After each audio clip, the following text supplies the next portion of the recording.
नियमित रूप से विराम लीजिए और अपने जीवन पर चिंतन कीजिए। कृतज्ञता का अभ्यास करने के लिए विराम लेना एक रास्ता है जो जीवन में निरंतर चलते रहना चाहिए। मैंने उन्हें पसंद करता हूँ जो तकलीफ में भी मुस्कुरा सकते हैं। विपत्ति जिन्हें बलवान बनाती है और चिंतन से जो साहसी बनते हैं। सिकुड़ना छोटे दिमाग की प्रकृति है, जिनका हृदय दृढ़ होता है और विवेक जिनके आचरण की पुष्टि करता है, वो अपने सिद्धांतों का वहन मृत्यु आने तक करते हैं। वर्ती सी फ्रेश में शहर के कुछ बहुत महंगे घर हैं।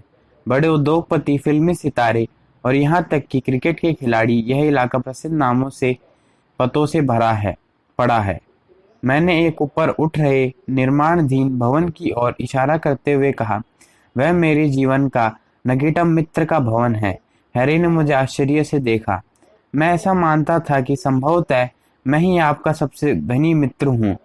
उसने भोलेपन से कंधे उचकाते हुए कहा, निसंदेह तुम उनमें से एक हो। तुम्हारी आयु का कोई व्यक्ति तुम्हारी सफलता की बराबरी नहीं कर सकता, लेकिन ये लोग दूसरी तरह के हैं।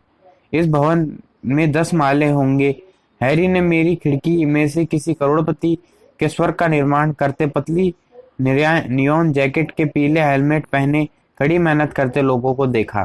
काश मैं भी इस भवन में एक अपार्टमेंट खरीदने की हैसियत रखता, उसने कहा। हैरी, मुझे लगता है तुमने गलत समझा। ये सभी 10 तल उस व्यवसायी के परिवार के लिए ही होंगे, कोई अलग अपार्टमेंट नहीं होंगे। अपने मित्र के खुले मुंह को देखते हुए मैंने कहा, सच तो ये है, यह व्यक्ति तुमसे अधिक नहीं तो तुम्हारे जितना कठिन श्रम तो करता ही है। यह व्यक्ति भारत की सबसे समृद्ध कंपनियों में से एक कंपनी का अध्यक्ष और मुख्य कार्यपालक अधिकारी है। मैं उसे निजी तौर पर जानता हूँ और इसलिए यह भी जानता हूँ कि वह सदा सकारात्मक चिंतन के लिए समय निकालता है। यह मनोविज्ञान है। जब हम जो हमें मिला है उसके प्रति कृतज्ञ होते हैं तो हम और अधिक की प्राप्ति की ओर अग्रसर होते हैं, अन्यथा हम अपने सामने वाले अवसरों को गवा देते हैं। यह व्यवसाय के लिए भी उतना ही बड़ा सच है जितना संबंधों के लिए। हमें अपनी कृतज्ञताओं को प्राथमिकता देनी चाहिए और इसलिए हमें अनिवार्य विराम का बटन दबाना चाहिए ताकि हम जीवन को सही तरीके से जीने का समय निकाल सके। हैंस क्रिश्चियन एंडरसन ने कहा था, जब शब्द हार जाते हैं संगीत बोलता है, लेकिन ऐसा तभी होता है जब आपके पास उसे सुनने का समय हो। 10 वर्षों से भी पहले एक छोटा सा साधारण आलेख अमेरिका के प्रमुख समाचार पत्र द वॉशिंगटन पोस्ट में छपा था।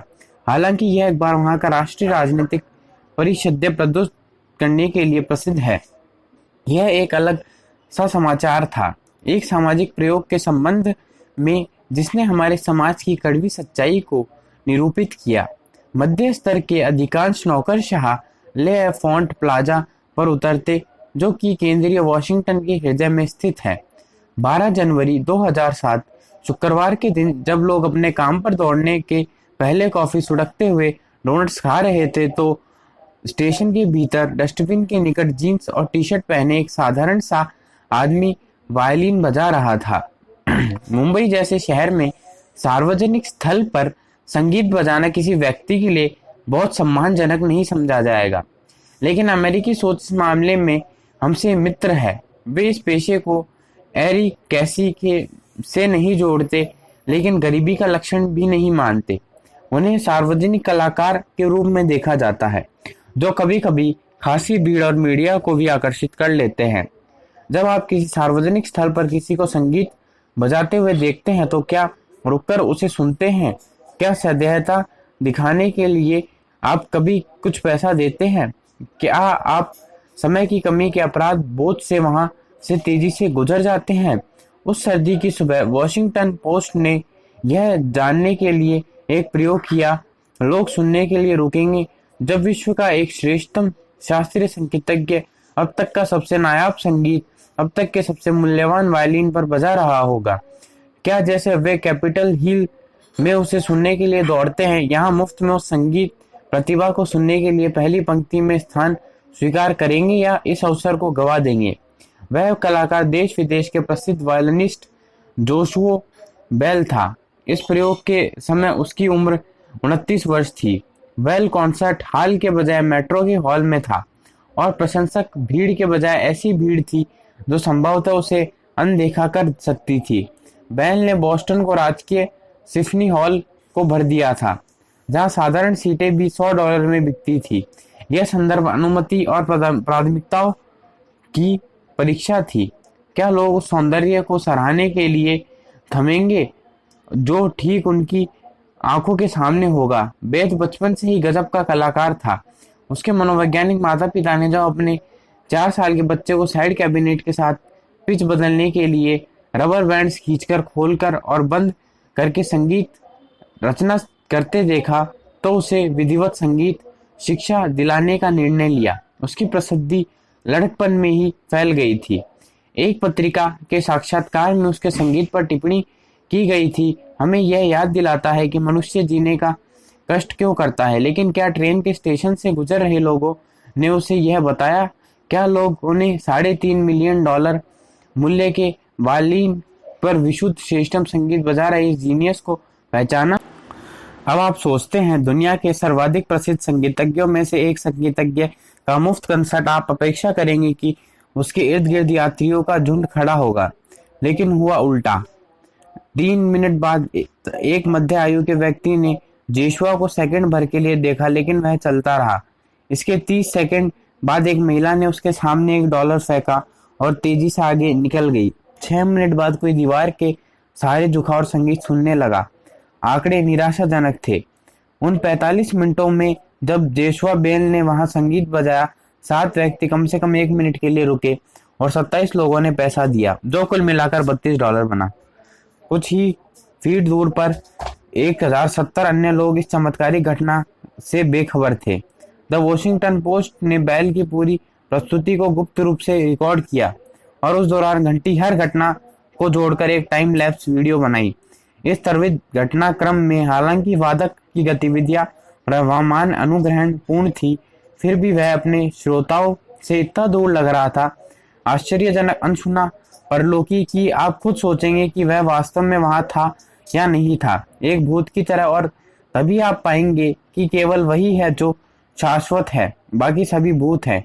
लेख कहता है, क्या हम उन 1000 लोगों की वर्गीकृत कर सकते हैं जिन्होंने बैल को मामूली संगीतज्ञ समझकर अनदेखा किया? शायद नहीं। जर्मन दर्शनकी इमैनुएल कांट ने कहा था कि किसी स्थिति का संदर्भ मायने रखता है। किसी की सुंदरता को सराहने की योग्यता व्यक्ति के नैतिक विवेक की योग्यता से संबंधित होती है। उसने कहा था, ऐसा करने के लिए देखने की स्थितियां अवश्य ही सही होनी चाहिए। कला का नजरिया अलग अलग होता है। कॉफी शॉप में प्रदर्शित कला हो सकता है अधिक महंगी या मूल्यवान हो, फिर भी तरह तरह की मोकाचिनो पीने वालों के पास उस पर ध्यान देने का कोई कारण नहीं होगा। अधिकांश गैलरियां में कला के सौंदर्य को सराहने के लिए विशेष स्थितियों का सृजन किया जाता है।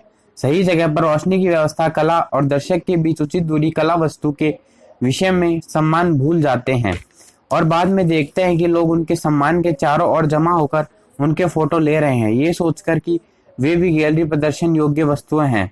तो संदर्भ हमारे नजरिए को प्रभावित करता है। इसलिए हम उस दिन उन लोगों की सुंदरता सराहने की योग्यता का निर्धारण नहीं कर सकते। क्योंकि बेल ने यह प्रयोग एक साधारण वायलिस्ट जैसा दिखते हुए किया था, तो फिर यह हमारे जीवन को समझने की योग्यता विषय में क्या कहता है? मैंने अनुभव किया कि मनुष्य के रूप में हम सभी का समय व्यवस्था से भर गया है। हम अपने जीवन की वे गतिविधियां ठहराते हैं जो कठिन श्रम और पैसा कमाने से नहीं जुड़ी है।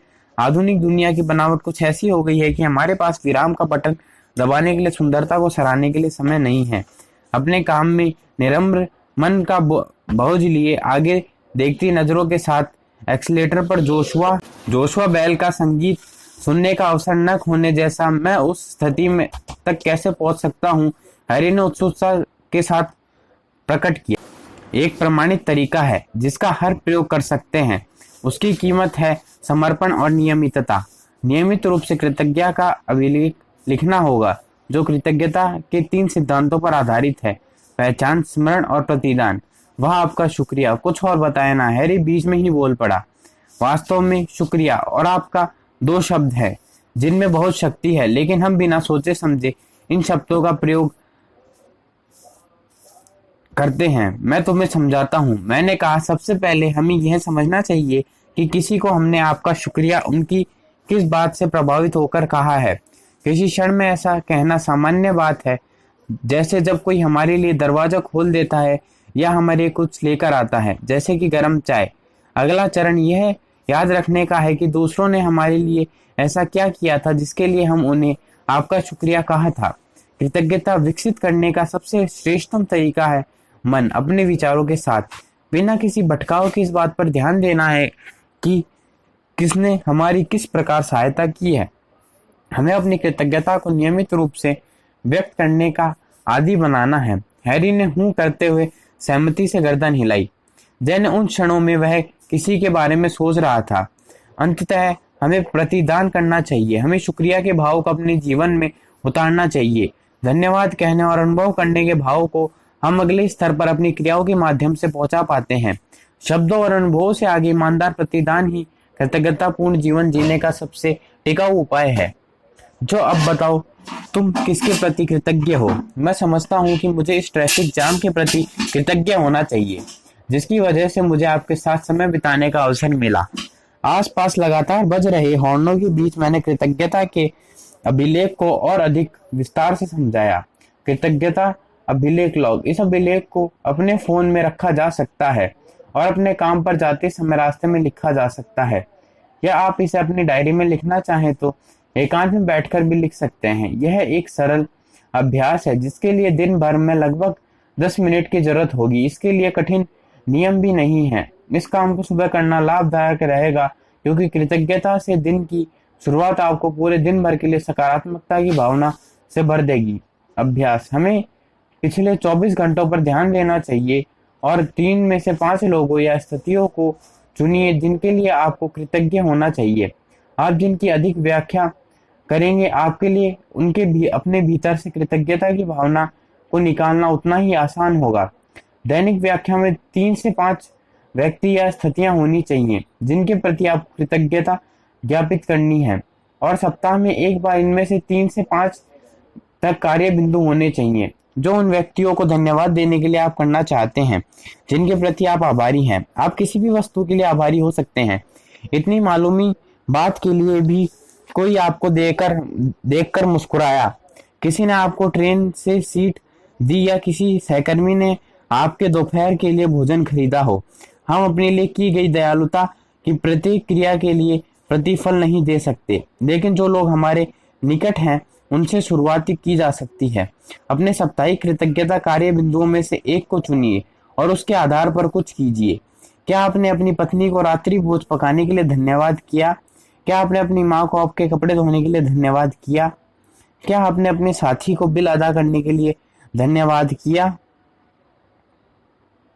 सबसे जरूरी यह है कि धन्यवाद करने के लिए आप क्या कदम उठाएंगे। इन सब बातों को लिख लीजिए और फिर उसी खुशी का अनुभव कीजिए जो आपका तब महसूस हुई थी जब आपके लिए ये सब सुखद कार्य किए गए थे। हम अभी भी भीड़ में गाड़ियों के बम्परों के बीच फंसे थे। यह अद्भुत अभ्यास है, मैंने कहा। इसे न तो लंबा होना जरूरी है न क्लिष्ट, बस ईमानदार होना है कि उस दिन आपको किसके प्रति आभारी होना है। वह स्थिर हो गया, मानो फिर से मनन कर रहा हो। क्या मैं आपसे कोई निजी बात पूछ सकता हूँ? उसने थोड़ा घबराते हुए पूछा। अब तक ये शायद ही हुआ होगा कि मुझसे किसी ने मेरे बारे में प्रश्न किया हो, इसलिए मुझे यह बदलाव अच्छा लगा। संबंध देने और लेने पर आधारित होते हैं। निसंदेह तुमने मुझे अपने जीवन की कहानियां सुनाई है। तुम मेरे विषय में क्या जानना चाहोगे? क्या आपको कभी ऐसी स्थिति का सामना करना पड़ा है जब आपके लिए कृतज्ञ होना असंभव हो गया हो और आपको इस स्थिति में आशा की कोई किरण नहीं दिखाई दी हो? एक बार फिर हमारे बीच चुप्पी छा गई। क्या तुम जानना चाहोगे कि कैसे मेरा पहला वीडियो वायरल हुआ था? मैं ऐसा नहीं चाहता था, और जब ऐसा हो रहा था निश्चित रूप से मैं कृतज्ञ नहीं था। मैंने उस परेशानी भरे समय के बारे में सोचते हुए कहा, इस विषय में मैं अगले अध्याय में चर्चा करूंगा। कृतज्ञता पर आधारित इस अध्याय का सारांश यहाँ लेते हैं। हमें कृतज्ञ रहना चाहिए, ज्यादा टेंशन नहीं लेनी चाहिए और लाइफ को एंजॉय करना चाहिए मस्त मजे से। चैनल को लाइक कर दीजिए, वीडियो को सब्सक्राइब कर दीजिए अगर कहानी पसंद आई हो।